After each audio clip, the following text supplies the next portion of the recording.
बस यही प्लानिंग मैंने आज अपनी रात के लिए की थी। तो मैंने अपना खुफिया फोन उठाया और अपनी अज्ञात मासूका के पास मैसेज किया और बोला कि बाबू आपने खाना खाया, दूध पिया आपने?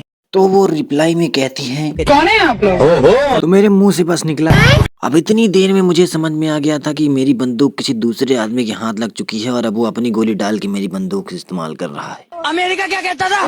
करने के पीछे टिकट मारी है। बस मुझे एक चीज समझ में नहीं आ रही थी कि और अब मेरे दिल के टुकड़े हजार हो चुके थे और मैं उन हजारों टुकड़ों को समेट के गम की नींद सोने चला गया। और इतनी ही देर में तेरी गाल मरी है, गाल मरी। मेरे खुफिया फोन ने बजना चालू कर दिया। फोन का रिंगटोन बजते ही मैंने अपना दृष्टिगोचर खोला और मेरी तीनों टांगे आपस में फड़फड़ाने लगी कि अब कौन सी विपत्ति फाट पड़ी भैया। उसके अंदर लिखा मैसेज पढ़ के मेरे मन में सितार बजने लगा और मेरी आंखें बिना आंसुओं के ही भर आई, क्योंकि उसमें लिखा था कि तुम मामा बन चुके हो कालिए। ये सुन के मैं बस बेड से उठा और तुरंत फिर मुझे महसूस हुआ कि ये चमगादड़ की तरह लटके हुए कपड़े मुझे सही से नाचने नहीं दे रहे, तो मैंने उन्हें फाड़ फोड़ डाला। 75 साल पहले धुली हुई इन शर्टों में से मैंने एक शर्ट उतारी और पहन ली और अब मैं चला अपनी भांजी से मिलने। अच्छा। फिर जब मैंने अपनी जेब चेक की तो मुझे याद आया कि अरे हाँ यार, मैं गरीब हूँ। अब मेरे पास पैसे कमाने का सबसे आसान तरीका था चोरी करना। तो मैंने मम्मी का सूटकेस उठाया और उसमें से कुछ पैसे निकाल लिए और अब मेरे पास पूरे 500 रुपए थे। असली मम्मी मुझे आके पकड़ न ले, इसी वजह से मैंने फटाफट आधे ही जूते पहने और आधे जूते पहन के ही मैं घर से भाग लिया।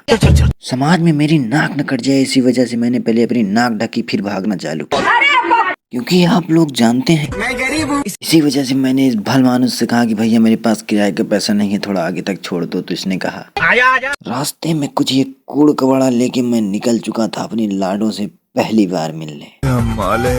कोई माल नहीं, मैं ही हूँ। मैं केवल अपना संगमरमर सा तराजा हुआ ये बदन धूप में जलाना नहीं चाहता, इसी वजह से मैंने दुल्हन का रूप ले लिया।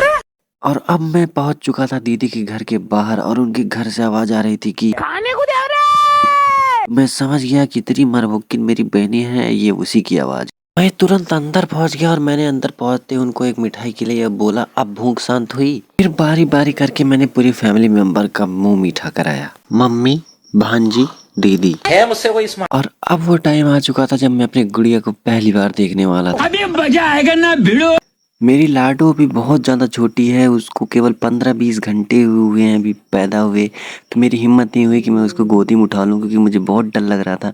मैंने 1-2 बार ट्राई किया कि अपनी उंगली उससे पकड़ाऊँ और वो पकड़ ले रही थी। तो मैंने कहा हाँ अब उंगली पकड़ो, मैं तुमको शैतानी करना मैं ही सिखाऊंगा। Okay thank you. मेरी ये सब डीलिंग अपनी भांजी के साथ चली रही थी कि मेरे जीजा ने ये सब होते हुए देख लिया और उन्होंने मुझे पकड़ा और कहा मेरी बेटी को बर्बाद करने आया है तो, और वो मुझे सीधा लेके घर छोड़ने चले गए। निकल लौड़े।